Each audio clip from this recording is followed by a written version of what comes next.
ಚಿನ್ನ ಬಚ್ಚಿಟ್ಟಿದ್ದ ಖತರ್ನಾಕ್ ಗ್ಯಾಂಗ್ ಅಂದರ್. ಹೌದು, ದಾವಣಗೆರೆಯ ನ್ಯಾಮತಿ SBI ಬ್ಯಾಂಕ್ ಕಳ್ಳತನ ಪ್ರಕರಣಕ್ಕೆ ಸಂಬಂಧಿಸಿದಂತೆ ಪ್ರಮುಖ ಆರೋಪಿಗಳನ್ನು ಹೆಡಮೂರಿ ಕಟ್ಟಲು ದಾವಣಗೆರೆ ಪೊಲೀಸರು ಯಶಸ್ವಿಯಾಗಿದ್ದಾರೆ. ಸುಮಾರು 6 ತಿಂಗಳ ಬಳಿಕ ಚಿನ್ನಾಭರಣ ಸಹಿತ ಆರೋಪಿಗಳ ಬಂಧನವಾಗಿದೆ. ಆರೋಪಿಗಳ ವಿಚಾರಣೆ ವೇಳೆ ಸ್ಫೋಟಕ ವಿಚಾರ ಬಯಲಾಗಿದ್ದು, ಚಿನ್ನ ಮುಚ್ಚಿಟ್ಟಿದ್ದು, ದರೋಡೆಗೆ ಕಾರಣ, ಸಂಚು ರೂಪಿಸಿದ್ದು ಎಲ್ಲವನ್ನೂ ಕೂಡ ಆರೋಪಿಗಳು ಪೊಲೀಸರ ಮುಂದೆ ಬಾಯ್ಬಿಟ್ಟಿದ್ದಾರೆ. ಪಾಳು ಬಿದ್ದ ಬಾವಿಯಲ್ಲಿ 17 ಕೆಜಿ ಚಿನ್ನ ಬಚ್ಚಿಟ್ಟಿದ್ದ ಖತರ್ನಾಕ್ ಗ್ಯಾಂಗ್ ಅಂದರಾಗಿದೆ. ಇನ್ನು ಪ್ರಮುಖ ಆರೋಪಿಗಳಾದ ತಮಿಳುನಾಡು ಮೂಲದ ಸಹೋದರರಾದ ಅಜಯ್ ಹಾಗೂ ವಿಜಯ್ ಸೇರಿದಂತೆ ಒಟ್ಟು 6 ಆರೋಪಿಗಳನ್ನು ಬಂಧಿಸಿ ಚಿನ್ನಾಭರಣ ವಶಕ್ಕೆ ಪಡೆದುಕೊಂಡಿದ್ದಾರೆ. ಇನ್ನು ಈ ಬಗ್ಗೆ ಪೂರ್ವ ವಲಯದ IGP ಡಾಕ್ಟರ್ BR ರವಿಕಾಂತೇಗೌಡ ಮಾಹಿತಿಯನ್ನ ನೀಡಿದ್ದಾರೆ. 2024 ಅಕ್ಟೋಬರ್ 28ರಂದು ನ್ಯಾಮತಿ SBI ಬ್ಯಾಂಕ್ನಲ್ಲಿ 13 ಕೋಟಿ ರೂಪಾಯಿ ಮೌಲ್ಯದ 17 ಕೆಜಿ ಚಿನ್ನ ಅಂದರೆ 17 ಕೆಜಿ ಚಿನ್ನ ಜೊತೆಗೆ 750 ಗ್ರಾಂ ಚಿನ್ನಾಭರಣವನ್ನ ಕದ್ದು ಪರಾರಿಯಾಗಿದ್ರು. ಆರೋಪಿಗಳ ದರೋಡೆಗೆ ಮೊದಲು ಯಾವ ರೀತಿ ಸಂಚನ್ನ ರೂಪಿಸಿದ್ರು ಅನ್ನೋದರ ಬಗ್ಗೆ ಇಲ್ಲಿ ಮಾಹಿತಿಯನ್ನ ಹಂಚಿಕೊಂಡಿದ್ದಾರೆ. ದರೋಡೆಯ ನಂತರ ದರೋಡೆಕೋರರು ಗಡಿ ಚೌಡಮ್ಮನ ಅಷ್ಟ ದಿಗ್ಬಂಧನ ಪೂಜೆ ಮಾಡಿದ್ದರು. ಅಲ್ಲದೆ ದರೋಡೆಯ ಮಾಹಿತಿಯನ್ನ ಕುಟುಂಬಸ್ಥರ ಜೊತೆಗೂ ಕೂಡ ಹಂಚಿಕೊಂಡಿರಲಿಲ್ಲ ಅನ್ನೋದು ತಿಳಿದು ಬಂದಿದೆ. ಪೊಲೀಸರು ಆರೋಪಿಗಳನ್ನ ಟೆಕ್ನಿಕಲ್ ಎವಿಡೆನ್ಸ್ ಮೂಲಕ ಬಂಧಿಸಿದ್ದಾರೆ. ಇನ್ನು ದರೋಡೆ ಪ್ರಕರಣದ ಮಾಸ್ಟರ್ ಮೈಂಡ್ ವಿಜಯ್ ಕುಮಾರ್ ನ್ಯಾಮತಿಯಲ್ಲಿ ಬೇಕರಿ ಇಟ್ಟುಕೊಂಡು ಜೀವನವನ್ನ ನಡೆಸ್ತಾ ಇದ್ದ. ಇನ್ನು ಬ್ಯಾಂಕ್ನಲ್ಲಿ ಲೋನ್ ಪಡೆಯೋದಕ್ಕೆ 2 ಬಾರಿ ಅರ್ಜಿಯನ್ನ ಹಾಕಿದ್ದ. ಈ ಅರ್ಜಿ ತಿರಸ್ಕಾರಗೊಂಡಿತ್ತು. ಇದರಿಂದ ಸಿರೀಸ್ ಒಂದನ್ನ ನೋಡಿ ದರೋಡೆಗೆ ಸಂಚನ್ನ ರೂಪಿಸಿದ್ದ ಅಂತ ತಿಳಿದು ಬಂದಿದೆ. ಇನ್ನು ಆರೋಪಿಗಳ ಮೊಬೈಲ್ ವಾಹನ ಬಳಸದೆ ಯಾವ ಸಾಕ್ಷ್ಯವನ್ನ ಬಿಡದೆ ದರೋಡೆಯನ್ನ ಮಾಡಿದ್ರು.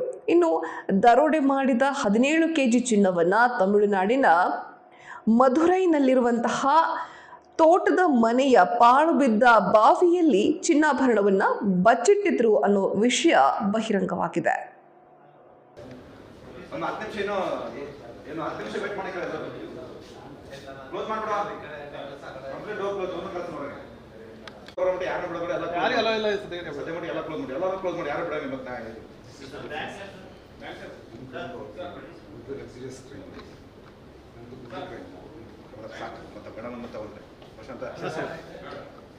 ಎಲ್ಲ ಗೋಲ್ಡ್ದಾಗ ಬರ್ದಾರ DVG ಪೊಲೀಸ್ ಅಂತ ಹೇಳಿ ಇತಿಹಾಸ ಹೆಂಗ್ ಬರ್ದಿಲ್ಲ ಅಂತ ಯಾವ ಜಿಲ್ಲೆ ಒಳಗಾಗಿಲ್ಲ ಬಂದು ದೊಡ್ಡ ಬಂದು ಸುಮ್ಮನೆ ಮಾಡ್ಕೊಂಡು ಮತ್ತೆ ಅಂತ ನಾನು ರೀಲ್ಸ್ ಮಾಡಿದೆ. ಆಮೇಲೆ ಕೊಂಡು ಎಲ್ಲ ಅಕ್ಷರ ನಿಮ್ದೆ ಬರೋದು ನಮ್ದಲ್ಲ.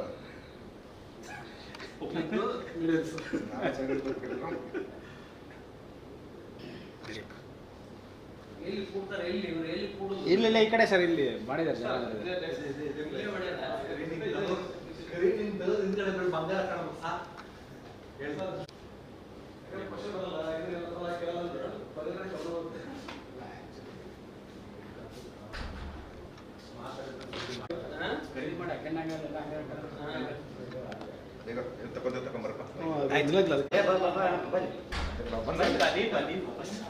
ನೀನ್ ಯಾರಪ್ಪ?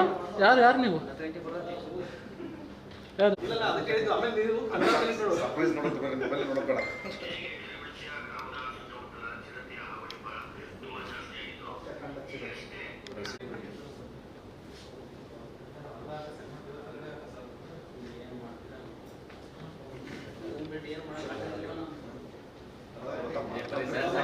ಸರ್ ಆಯ್ತು